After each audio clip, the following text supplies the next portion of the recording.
მუშაობა. ამ კომისიაში თურმე ბევრი ისეთი რაღაცეები აღმოაჩინეს, ახლა გაიგო ხალხმა, თურმე ამდენი ხანი არ იცოდნენ. ამდენი ხანი არ იცოდა პროკურატურამ, ამდენი ხანი არ იცოდა უშიშროებამ, ამდენი ხანი არ იცოდა რა ვიცი, გამოძიებამ და არავინ და არავინ. ეს არის ჩვეულებრივი შოუ, დადგმული შოუ, რომელიც შოუს მიზანიც არის ახლა ეს ხალხს გადაატანიონ ყურადღება ყველაფერზე, რომ აი ისინი მუშაობენ, ესენი რაღაცას აკეთებენ, რომ ასე შემდეგ და ასე შემდეგ მიმდინარეობს ეს ყველაფერი. და საინტერესო მომენტი რა არის, იცით? აუცილებლად გადავალ იმ ომის საკითხებზე.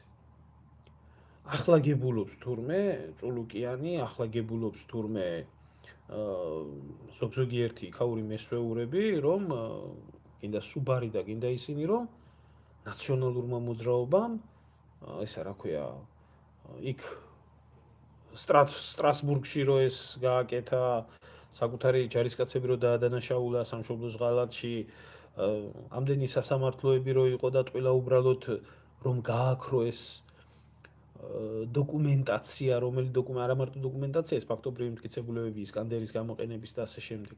თურმე აქამდე არ იცოდნენ.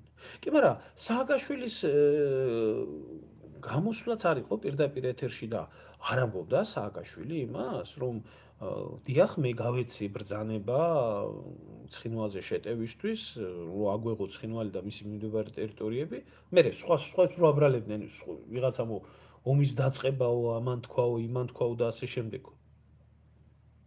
არ იყო ასე? არ არსებობს არქივი და არა გაქვთ ეს სახელმწიფო კომისიის დაკითხვა? ვახ, თურმე ეს რა მომხდარა. ეხლა გაუგია, თურმე ხალხო ხედავთ რა ხდება? ხედავთ ბათუ ქუთელიას გონია განცხადება თურმე.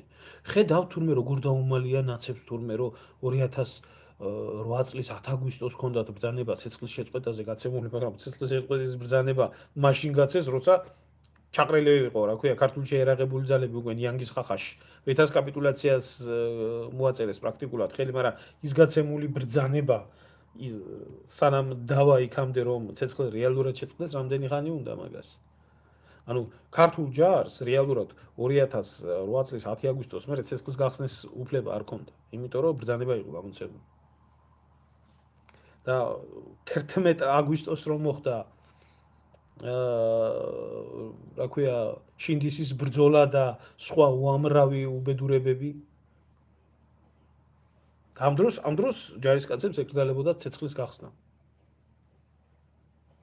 ხო? ახლა გაუგიათ ეს ყველაფერი. აქამდე არ იცოდნენ თურმე. ახლა გაუგიათ ის.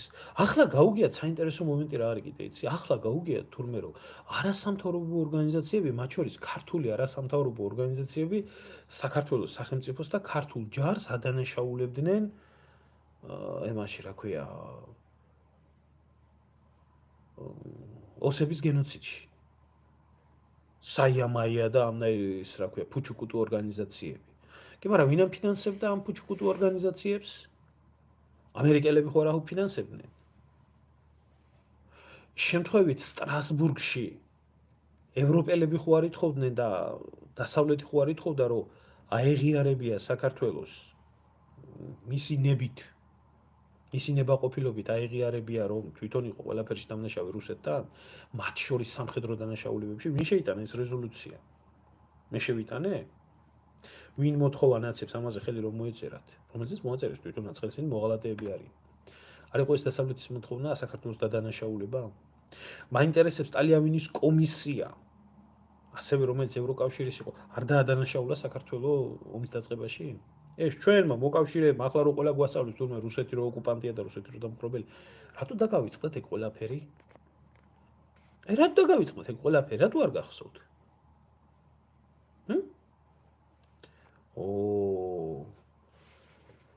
არ ვიცი, მე არ ვიცი. რაღაც ბევრ სენსაციებთან აგვაქვს საქმე, რომელიც აი ახლა ნელ-ნელა მინდა, ეტაპობრივად მინდა გავიხსენო ყველაფერი. ეტაპობრივად მინდა გავიხსენო და გავახსენო ამ ხალხს. კიდე სხვა საინტერესო, მრავალი საინტერესო ფაქტი, რომელსაც აი ამ ვიდეო ლაივში ვისაუბრე.